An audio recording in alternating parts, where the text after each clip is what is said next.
in terms of the tertiary education, the under sign-ups for that? How many people? I don't have the exact numbers with me today.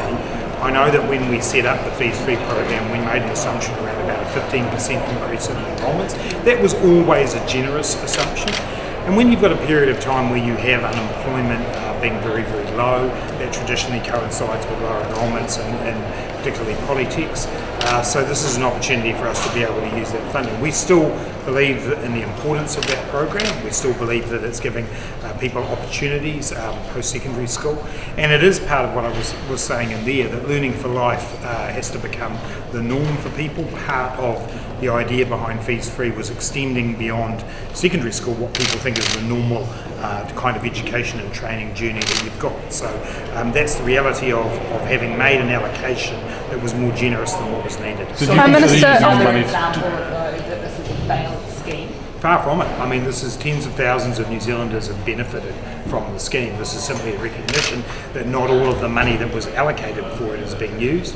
And now we've got the opportunity to put that towards what I believe is a really significant shift in New Zealand's education system towards a vocational education system that's delivering people with the skills that they need. So, no, it's simply a recognition that it didn't achieve all of the enrolments that it was forecast to do. But we did forecast depending on your point of view, generously or conservatively, in the sense that it was there if people took it up. They didn't take it up in those numbers. And how are you still planning to extend the scheme? So the scheme, as it stands now, is for 1 year free. Those second decisions come in beyond this term of government, and we'll take those decisions when they're Did you consider using that money to top up the teachers' offer? No, it was part clearly of tertiary education funding, and we wanted to make sure it was used in that space. We believe that what we've got on the table for teachers is a good offer.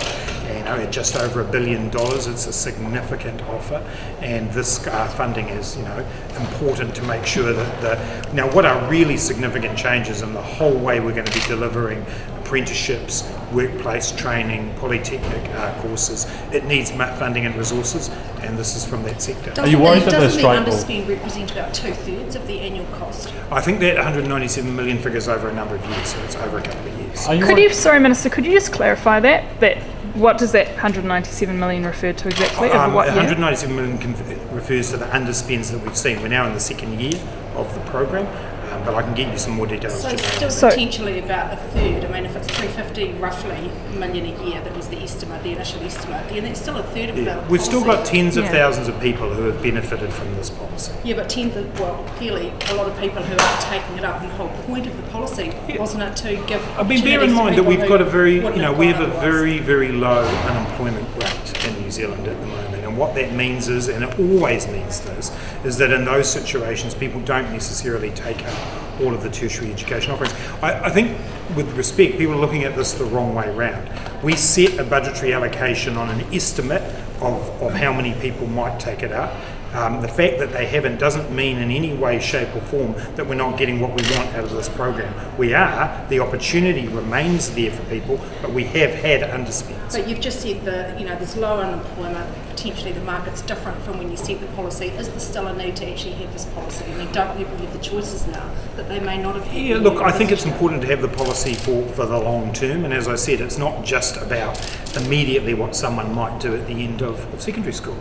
This is a policy that's open for workplace training as well, in terms of people who've never studied before. And I think the Prime Minister has said that we haven't perhaps got that message out, that it isn't just about post-secondary school. So, this is really simply about the fact that a certain amount of money was allocated before we knew what the enrolments would be. There is an underspend, we can now use But it must give you pause for those extensions. I mean, if there's if there's uptake to the degree where you're actually reallocating money away, surely extensions in 2021 and 24 become less feasible or actually less needed. Yeah, look, as I say, we'll take a look at those extensions nearer that time, but I still believe that the principle of making sure that people can carry on with, be it study at university or apprenticeships or workplace training is really, really important. What's the time at which you would make that decision then? Because it's been kind of open-ended. So. Yeah, that's right. Well, clearly it's not due to come in until the next term of government, and there's plenty of time between now and then to make that call. So can you commit to a second-year free education policy? Well, as I say, we'll make those decisions near the time. It's still the Labor Party's policy, but we have some time now. And I think the message that I was trying to get across in there, and that you would have heard from some of the questions as well, is that the way we think about training and education is changing. We do need to see it as more possible for people to do it while they're working. We need to make sure whatever scheme we have supports that, but it remains our policy until it's not. Right, so are you reallocate or looking at it at the moment in terms of the second year? We're not looking at that at the moment. This is merely about the underspends that we've had up to now. We're not going to play the not rolling out game for 2021 just yet. What I'm saying is it's still our policy, but clearly we want to make sure that whatever we do in the vocational, post-school, tertiary education space is appropriate for the future, and those decisions will get made near the time. So you're not 2 weeks out from this well-being budget. Do you think the average person on the street knows what it means? And if not, what do you say to them? Well, I think this is clearly a work in progress. It's new.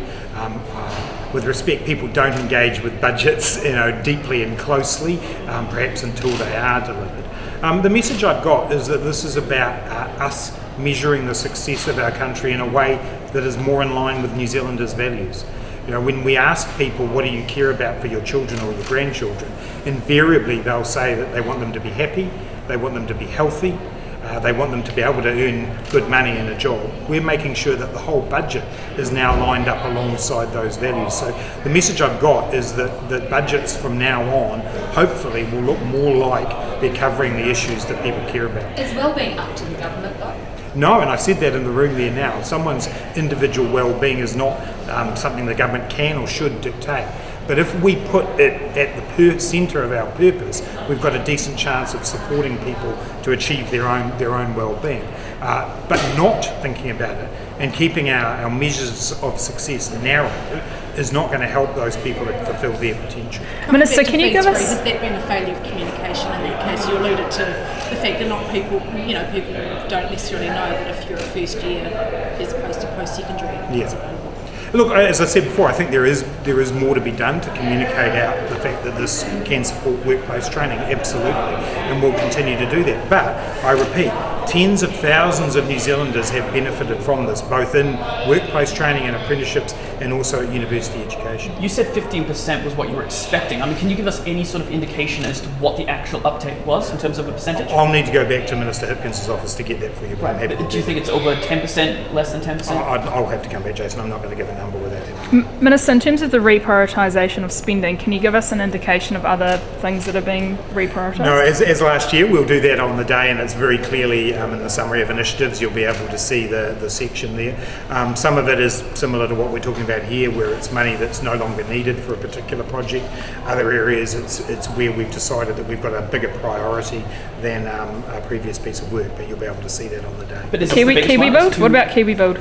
No, let's wait till the day. Is 200 million the biggest budget reallocation? Wait till the day. But is all of the billion that's been identified being reallocated? Of course.